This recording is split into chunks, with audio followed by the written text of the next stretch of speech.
Samurai Muslim. Hi guys, Assalamu alaikum. It's Shota. 今日はですね、スーラーの純正章を覚えてきたので、それを読んでいきたいと思います。じゃあ早速行ってみましょう。Let's get started.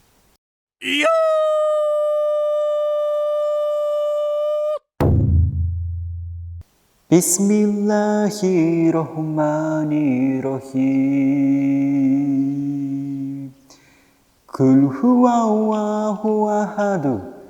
Allahus samad. Lam yalid wa lam yulad. Wa lam yakul lahu kufuwan ahad. はい、いかがだったでしょうか。この章はですね、アッラーの、唯一性だったりとか単一性っていうのを強調している章なんですけれども、すごく、内容が、深くて重いというところから、預言者ムハンマドは、この章のことをクルアンの3分の1のボリュームに相当するというふうに言ってるんですよね。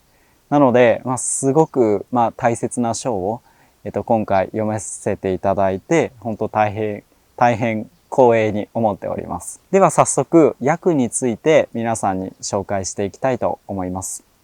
いえ、彼はアッラー唯一なる御方であられる。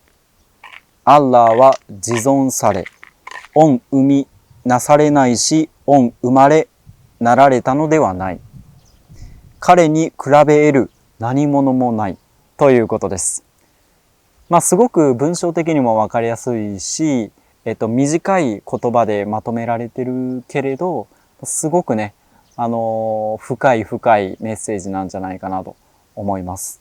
皆さんはこの章に関して何か思いや意見などがあったら、ぜひ教えてください。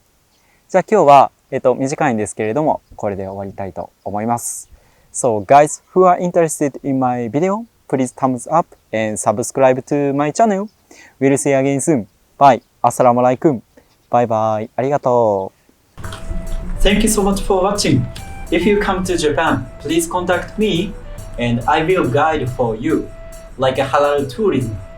And I have a Instagram account and doing live stream every single day. So if you want to communicate with me, you can check my account.